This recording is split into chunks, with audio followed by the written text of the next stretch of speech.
Okay, so we're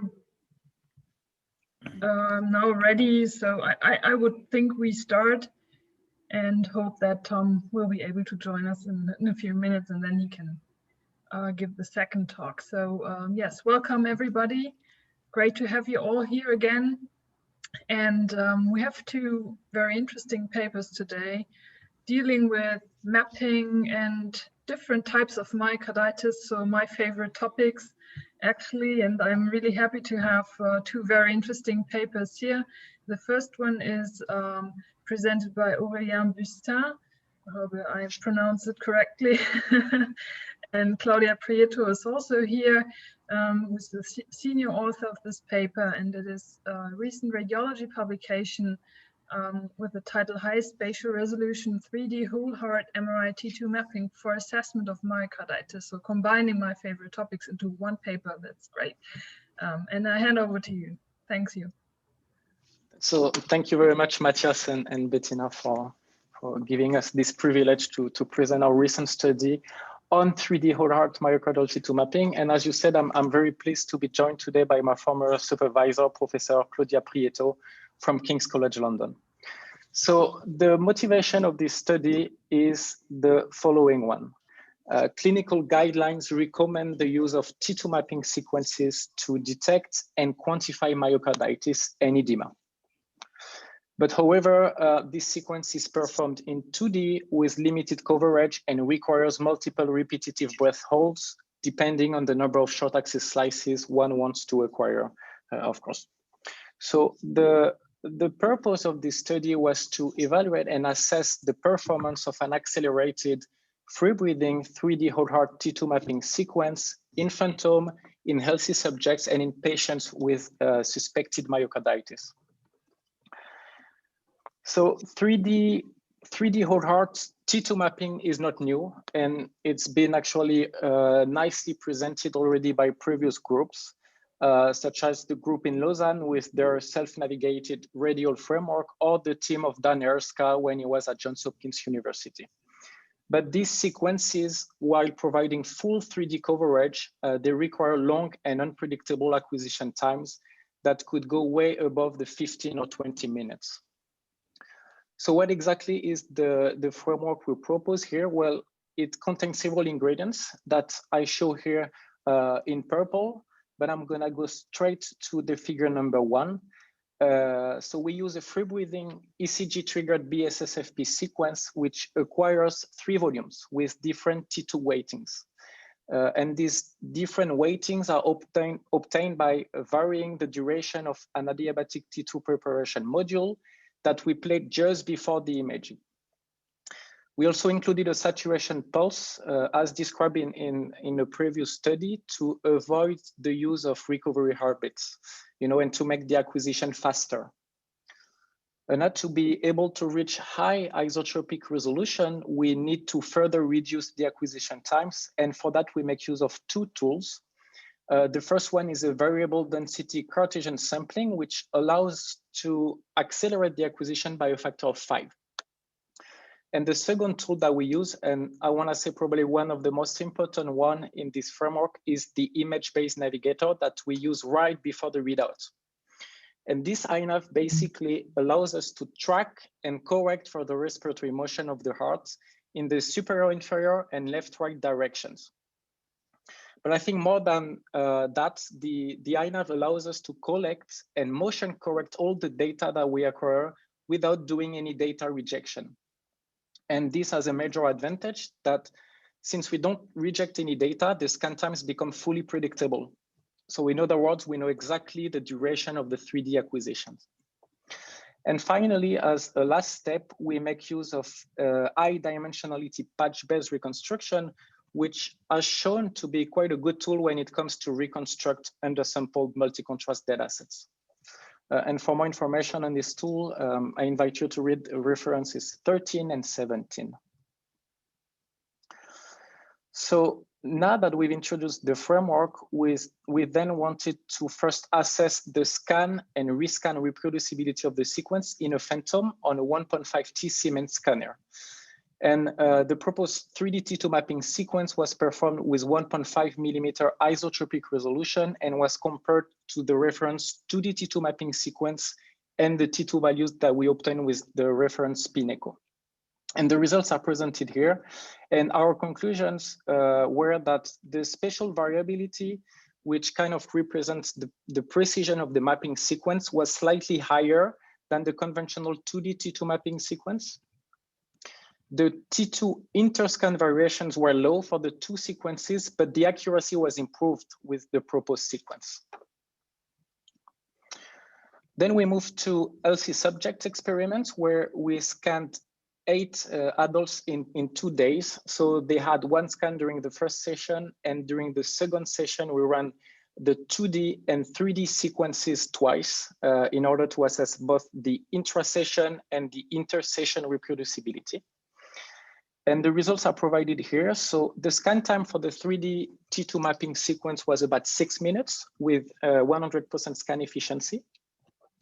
And we observed no statistical differences between segments on a basal, mid-cavity, and apical level for both the 3D and the 2D sequences.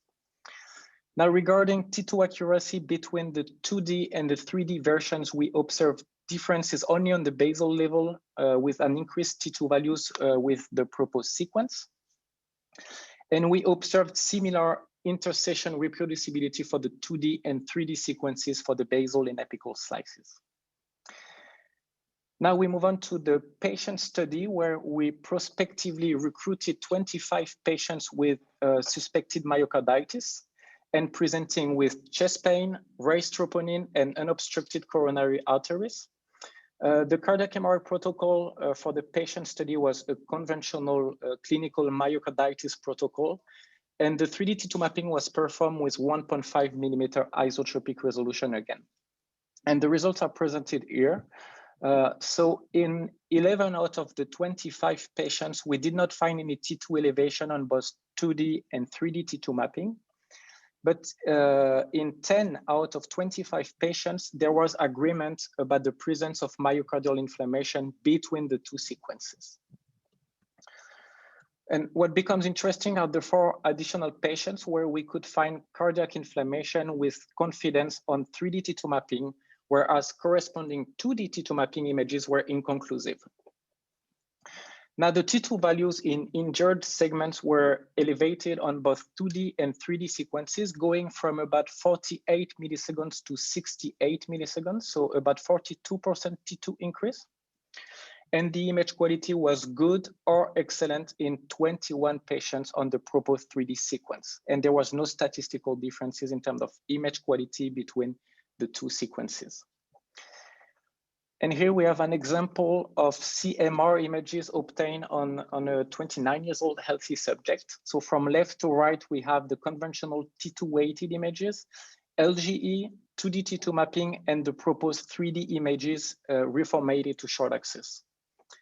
And I think we can appreciate the overall good image quality on the 3D images without severe aliasing artifacts, even though we have pushed the acceleration factor to a 5-fold undersampling here. The scan time was 7 minutes in this patient. Here is an example of a 61-year-old patient with a transmural increased myocardial signal intensity on T2 weighted stir imaging, which corresponds to an elevation of T2 values on 3D and 2D T2 mapping with hyper-enhanced signals on the LGE imaging. I think here we can appreciate the whole left ventricular coverage with the isotropic resolution, which really enable us to reformat the images in any orientations and without loss of resolution. And we can even visualize such high resolution bullseye plot, which enable us to properly assess the T2 elevation. And even more interesting is this patient with suspected cardiac sarcoidosis, where we could observe a dense epicardial to midwall enhancement on the basal to mid-inferior and the lateral walls. And while we could barely detect this T2 elevation on the reference 3 slice 2D T2 mapping, the visualization was much better in 3D, particularly when reformatting the volume in the vertical long axis view, where we could nicely visualize these focal areas of T2 elevation. So this study has several limitations. First of all, we had a very small cohort of patients, but we are currently collecting more data on patients, and I'm pretty sure Claudia's team will communicate the results of this clinical study very soon. But we saw that myocardial 3D T2 mapping may be a viable tool for the visualization of inflammation. A second set of limitations comes with the 2D INAVs, that as we could only correct for 2D translational respiratory motion of the heart, but we know that the motion of the heart is much more complex and actually non-rigid, but we do have solutions out there to deal with such motion, but this remains to be investigated. And a third limitation comes with the ECG triggering. Even though we did not recruit patients with ECG irregularities and arrhythmia, the proposed sequence could be quite challenging to perform under these circumstances, and we would need arrhythmia detection and rejection algorithms to prevent, any possible residual artifacts associated with cardiac arrhythmia. So I thank you very much for your attention, and we are both very much looking forward to answering your questions. Thank you very much, Aurélien. This was a really comprehensive overview, and thanks for sticking to the time. That's a great work. Congratulations again. So I'm impressed. We are always discussing if we are missing something when doing only 3 short axis slices with quite, well, not so great resolution, let's say it like that. So, and your work points into that direction, if I understand that correctly. So this is a bit in line with a question in the chat. How does one practically measure the T2 values, especially with these 3D data? Is it a pixel-based histogram? If not, what would be a practical approach to that? Mm-hmm. So we use the these Bullseye plots, so the 16 segments AHA model. But we could, and that's what I show in one figure, we could easily think about automated segmentation, for example, that could segment all the short axis slices and visualize, a very high resolution Bullseye plots with much more information than only 3 slices. That could be something we could try. So like the one you showed in one of your slides, yeah, I really like that one, because I could imagine that the edema is much better appreciable by such a plot than looking at one single short axis slice or whatever what we are doing right now, more or less. So, and I think that's a question that shows up actually at the CMR this year, that we could and we should maybe modify these AHS segments like to better appreciate the 3D visualization. Mm-hmm. So there is another question in the chat. How do you choose endocardial borders of the RIs to avoid partial volume with the chamber? Yeah, it's always a little bit tricky, but it depends on the software you use. But for example, with CVI42, you have this parameter where you can get away from the borders and make sure you are really in the middle of the myocardium. So that's what we do usually in practice, 10%, for example. Yeah. Okay. Another question, the smooth bullseye plots, so the one we are seeing here, I guess, seem to have some interesting structure. Is that just due to edge effects, blood pool, etc., or possible sampling? Yes, probably the blood pool. So that was the only example where we tried this very high resolution bullseye plot. I'm sure we can improve that. I think we included maybe 60 slices, if I remember correctly, something like that. So we might have some edges as well here. Maybe it's not perfect at the moment, but that's something I think we need to investigate, actually, very high resolution bullseye. Yeah, if I just can add something, I totally agree with Aurélien. So there is a gigantic opportunity for visualization here. So we are using whatever is available now that we know it has been designed mainly for 2D and 3 slices. But since the data is there, then we would have now to look as a community of better ways of looking into this information. So what do you think, 3D, is it our future? You're asking the wrong people, no? We will say You yes. can say yes. Okay, so looking forward to that, and I'm quite confident that we will see more of that in the future, in the near future. So thanks again for the great presentation. Yeah. Just first of all, I also wanted to congratulate you, first of all, on the wonderful paper, but also on the excellent presentation here. The quick question I have to the entire team, so including Claudia and René, could this be part of what I like to call a smart MR technique? So smart for simultaneous multiparametric acquisition and reconstruction. Could you briefly comment on that? So which for the others means that you acquire data much like it started with fingerprinting, but now there are several approaches, and one coming from King's College. We acquire basically pseudo-random data and then calculate from there T1 properties, T2 properties, etc. So that's my question. Could that be integrated? Yeah, so definitely. So Aurelian couldn't probably mention it here, but already this sequence provides a bright blood image that it will allow for visualization of the, let's say, the vessels and the intracardiac structures. But we have also extended this now to allow for joint T1 and T2 mapping. And in that sequence, in one single sequence that so far it takes about 10 minutes acquisition, you get T1, T2, fat fraction, and bright blood image. Of course, still we are doing the technical developments and need clinical validation and other steps, but I think it's feasible. Yeah, great work, Claudia. Thanks. Thank you. I agree.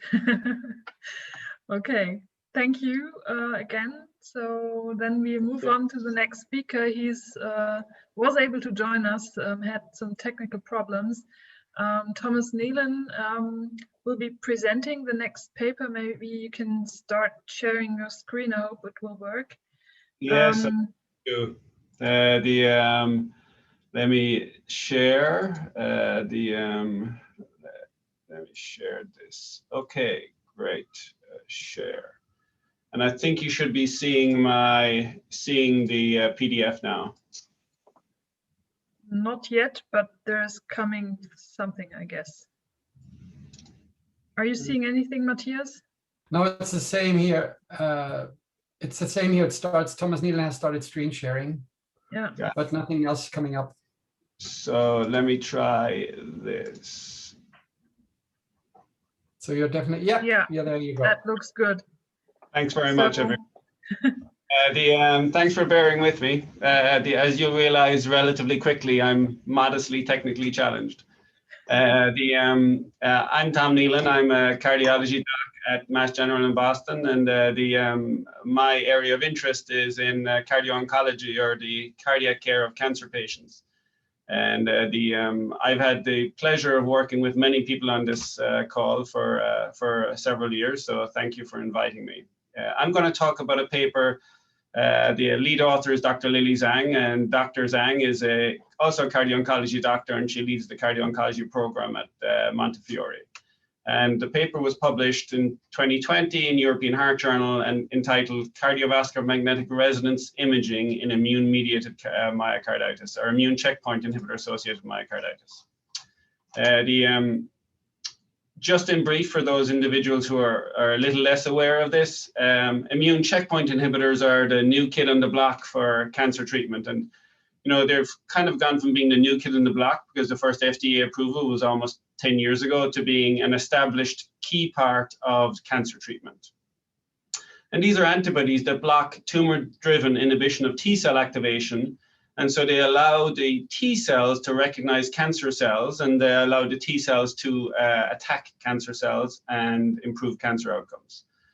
And for context, started with one indication for melanoma. There are now over 49 different indications for the use of immune checkpoint inhibitors. And thinking about the future, there are over 2,000 immune checkpoint inhibitors against 303 different targets from 864 companies in over 3,000 active clinical trials.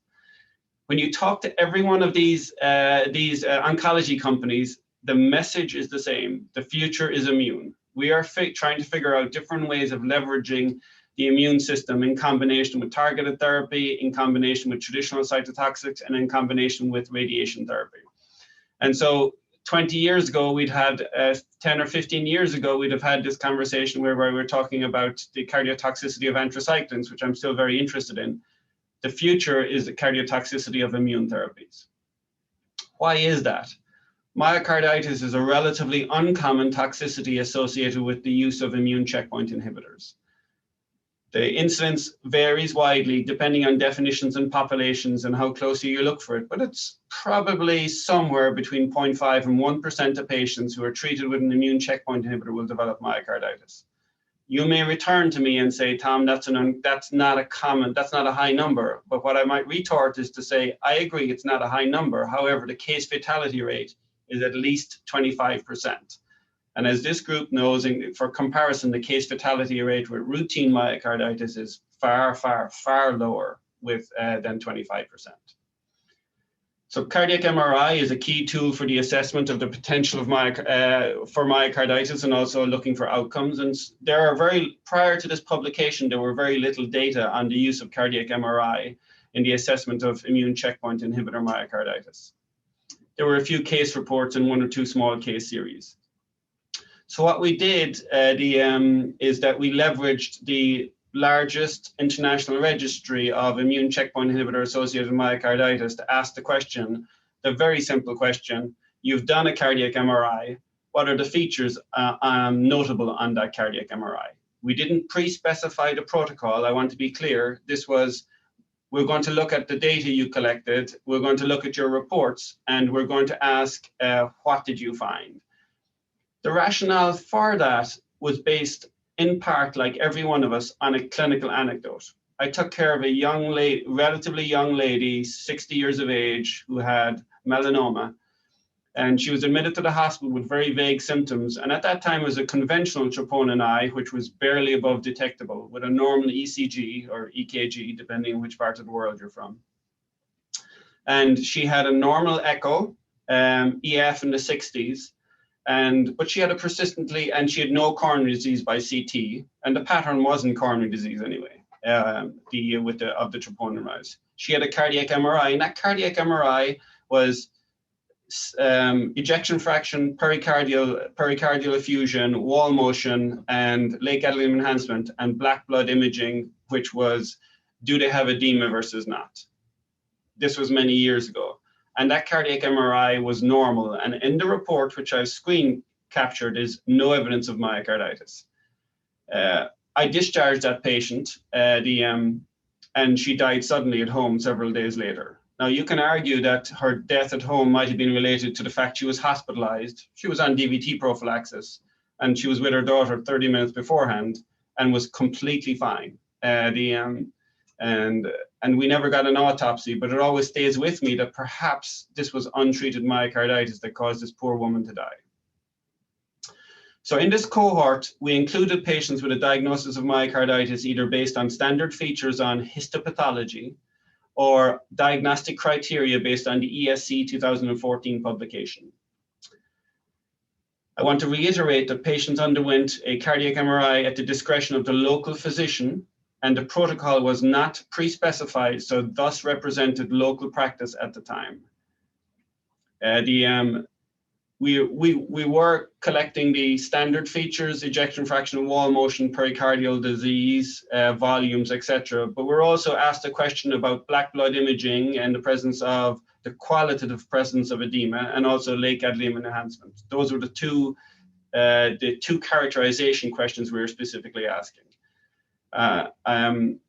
You can ask me a question later about why you didn't include T1 and T2 mapping in this publication. I'm very happy to answer that.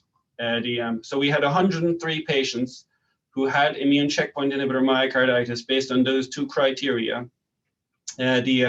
Of these, roughly about half were diagnosed by biopsy or unfortunately autopsy, and about half were diagnosed using the ESC criteria. I've often been asked about, well, for the folks who are diagnosed with the ESC criteria, how were you sure? Because it's a tough diagnosis to make. And we exclude, and and coronary disease was excluded in all but 5 patients.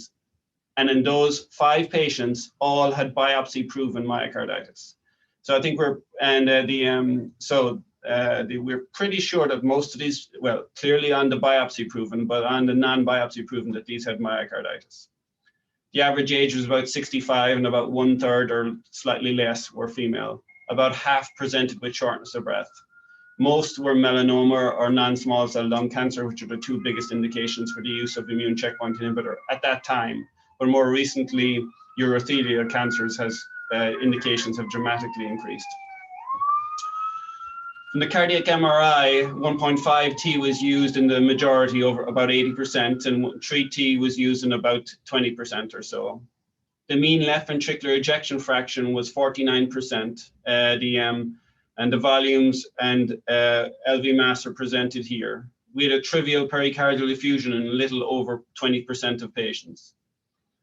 And in total, 39% had a left ventricular ejection fraction, and we were asked to use the cutoff of 50%. We did not volunteer the cutoff of 50%, just in case somebody raises that question. But in total, 40% had an LVEF of less than 50%, and 60% had an LVEF of greater than 50%. So most had a preserved ejection fraction. In that cohort, we saw late gadolinium enhancement in just less than 50% of the entire cohort, 43% with a preserved EF using the 50% cutoff, and 55% with a reduced EF. I'm going to show you on figure 2 some of the patterns of late gadolinium enhancement that we did see. So I'm going to scroll down. So here on the left-hand side on figure 2 are some of the patterns. Normal in about 50%, transmural, or what could look like coronary disease related. I want to reiterate that every one of these patients who had an LGE pattern that could have been coronary related, they had biopsy proven myocarditis. And the sort of presence of an LGE pattern which potentially looks like ischemia, in all cases it was biopsy proven. But with all the other patterns, mid-myocardial, subepicardial, a diffuse pattern, and a pattern of LG, which was seen in lots of places. So a combination of patterns. When you aggregate the data, which I'm going to show in figure 1, we had 103 patients in the top here. So most had a preserved EF, 40% had a reduced EF. And when you looked at the presence and absence of late gadolinium enhancement and edema on black blood imaging, again, qualitative edema, and you scroll down to this bottom part here, that you can see in patients with a left ventricular ejection fraction of greater than 50%, only 52% had neither edema on qualitative imaging or late gadolinium enhancement. When you focused on the group with an EF that was reduced, that figure was lower. But still 40% did not have late gadolinium enhancement or did not have edema on black blood imaging. The next question we asked a little bit about was, we asked 2 further questions. Well, why are you not seeing a lot of late gadolinium enhancement in this population? And the second question we asked was relationship between late gadolinium enhancement and outcomes, given the robust data in broad populations linking LGE to adverse outcomes. So to question number 1, why are you not seeing a lot of late gadolinium enhancement? Well, we noted that there was a direct association between the timing of the cardiac MRI and the presence of late gadolinium enhancement. And so if you did your MRI that was more than 4 days after the admission to the hospital, you were more likely to see late gadolinium enhancement than in those individuals where the MRI was done early. I know the practice pattern here is someone suspected of myocarditis. They get an ECG and echo, some biomarkers, they get admitted. And then there's a consideration whether we need to exclude ischemia or not. And if we do, we typically do that with either a stress test or a CT scan, or if they're very sick, they have an angiogram. And usually they have their cardiac MRI very early, or as early as we can, because it is clear data in circulation last year that time to treatment, time to starting corticosteroids is important. So the later you delay corticosteroids, the worse the patient does. And then we looked at late gadolinium enhancement and outcomes, and we didn't see a lot of late gadolinium enhancement. So when you look at MACE by LGE, the curves overlap. But we didn't actually have a lot of late gadolinium enhancement. So but LGE in this cohort did not predict outcomes. The summary of the findings in that when you're using a late gadolinium enhancement and using a qualitative black blood imaging approach, you cannot exclude the diagnosis of ICI myocarditis. That's number one. And then number two is, I want to recognize that we're essentially using outdated techniques, and that's what we've reported in this paper. The techniques that are no longer the sole techniques applied in the assessment of myocarditis. I'm happy to stop there and would welcome any questions. Yeah, thank you very much, Thomas. Also very interesting paper, and I have so many questions, but Matthias, I see you, and I wanted to hand over to you because Matthias has written an excellent editorial about this article, so maybe he wants to get into it now. Thank you, Thomas, for the good science and the great presentation. So one aspect, I don't want to steal too much of the discussion time for others here, but I think one important component is, and I think I referred to that in the editorial, that we have to probably be careful to just understand myocarditis as myocarditis, because what the ESC did with their criteria was mostly focused on what we understand as viral myocarditis or inflammatory cardiomyopathy, whereas I think ICI-related myocardial inflammation, that's what I would call it, represents a massive general injury to the heart that may not necessarily follow the same pathophysiological paths as viral myocarditis or some of the others that we know. So that's why I think this work is very important to understand what are the various components of inflammation. And I would not be, let's say, very much surprised if there was not a lot of late enhancement, because the injury may be more T2, and the response to that T2 may then depend, even what we know through COVID, by the individual density and function of ACE2 receptors, for example. So the Lake Louise criteria, we wrote them also not for myocarditis in the sense of viral myocarditis, but for assessing myocardial inflammation. And edema is, of course, the key component of inflammation. So I was wondering about your thoughts on that, and especially also where you go from there with that in mind, and after that research that you have done.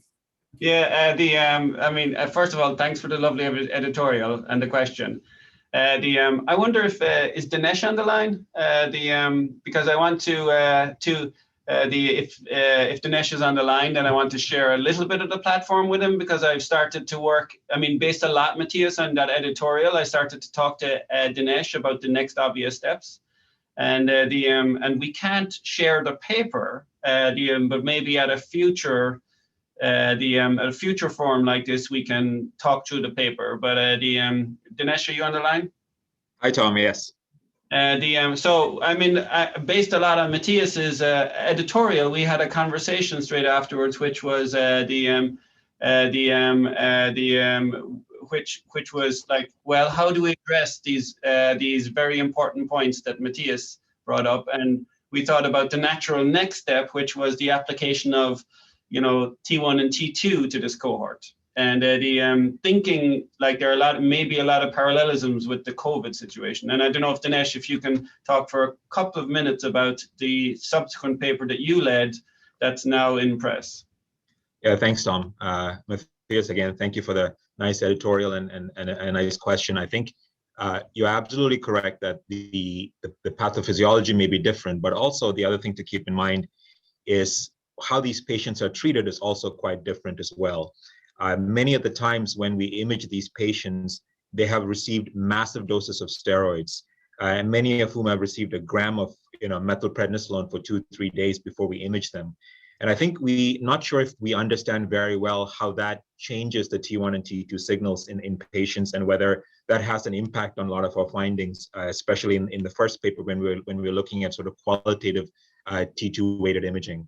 So we went on to use myocardial relaxometry techniques in the same cohort, and Tom and many others on this call kindly contributed the T1, T2 data. Again, similar to this work, it was T1, T2 data that was obtained as part of routine clinical practice, so not a preset protocol, but as it was done. Majority of the imaging was done on a 1.5 Tesla magnet, and majority was done on a 1.5 Tesla Siemens magnet. We struggled when we're using mapping as to how do you combine data from multiple different centers and slightly different sequences, for example, for T1 mapping. So we settled to using z-scores, and we had normal values from each of the institutions, and we calculated z-scores, and that's sort of what we used to combine the data. So without taking too much time, I think what we were able to show there is when we looked at native T1 values, and we defined abnormal native T1 values as 2 standard deviations above the mean for each one of the sites. Approximately 80% of patients had abnormal T1 values when they were diagnosed with ICI myocarditis with the same criteria used in this paper. When we looked at the biopsy subgroup, which was about 50% of the patients, it was the same. The prevalence was about the same. About 80% of the patients have abnormal native T1 values. Interestingly, and to some degree disappointingly, when we looked at native T2 values, only approximately 50% of patients had abnormal native T2 values defined based on what I just said, 2 standard deviations above the normal for each one of the sites. So when we went back to the Lake Louise criteria and we applied the combination of T1 and T1 mapping and T1 weighted imaging and T2 mapping and T2 weighted imaging, and we looked at each component of the Lake Louise criteria, almost 100% of patients met the non-ischemic myocardial injury criteria based on using T1 abnormalities or a T1 weighted imaging or on T1 mapping. When we looked at the edema criteria, approximately 60% of the patients met the criteria. So if we mandated the presence of both to make the diagnosis of ICI myocarditis, we were down to about 50% of the patients who met both the criteria. But if you mandated the presence of only just one, that's non-ischemic myocardial injury, I would say almost 90 to 100% of patients, whether you looked at the biopsy group with the biopsy or without the biopsy, met that criteria. And we also looked at the supportive criteria. Interestingly, the supportive criteria was not as common. So it was really the bottom line from that work, was that if you use the non-ischemic myocardial injury criteria, that we're able to make the diagnosis in the vast majority of patients.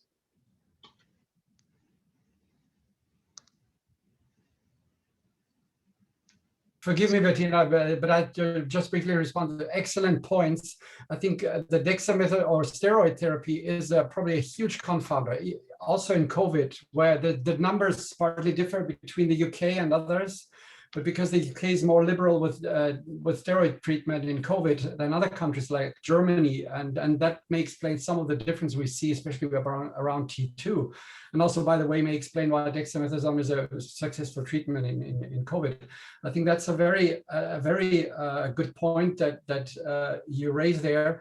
And then, so this confounder alone may explain. And then the other important point that you mentioned is the Lake Louise criteria. Actually, if you have both, then it's pretty clear. If you have one, but you have a very strong clinical suspicion, then you also can use it as strong evidence for. So insofar, it's not really a violation or an abuse of the Lake Louise criteria. It's just that you are dependent on the context, which in ICI treatment is of course well established, and that to me makes sense. Okay, looking forward to that paper. I haven't seen that yet.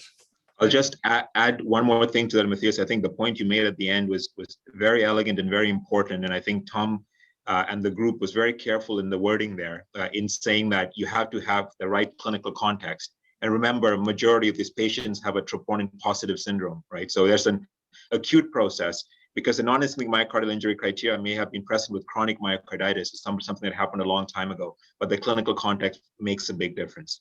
Yeah. Okay, yeah, thank you all for this very interesting discussion. I think we could continue this for an hour or so, or even longer. Unfortunately, we are already over time, so I'd like to hand over to Matthias again for the next CMR Journal Club outlook. Thank you. So I don't know whether you can see my screen.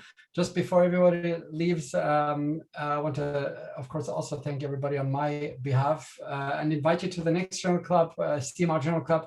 There will be a JCMR Journal Club in between, so keep also an eye on that. But the next CMR Journal Club will be on April 7, where we will do something that is not that often addressed, that is looking at cardiac hemodynamics with CMR. There were two papers that caught our interest. One is looking at time volume curves, just basically basic endosystolic volume curves, but looking at the prognostic significance of those. That's work from Italy, from Giovanni Acquaro's group.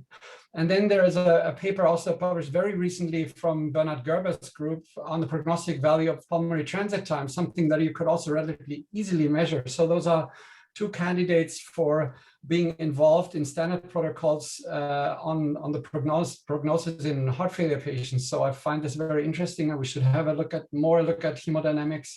And that's why I hope that you will attend there. And I want to also, from my end, thank everybody for the coming and for the excellent discussion. It's a lot of fun. Take care and see you sometime soon.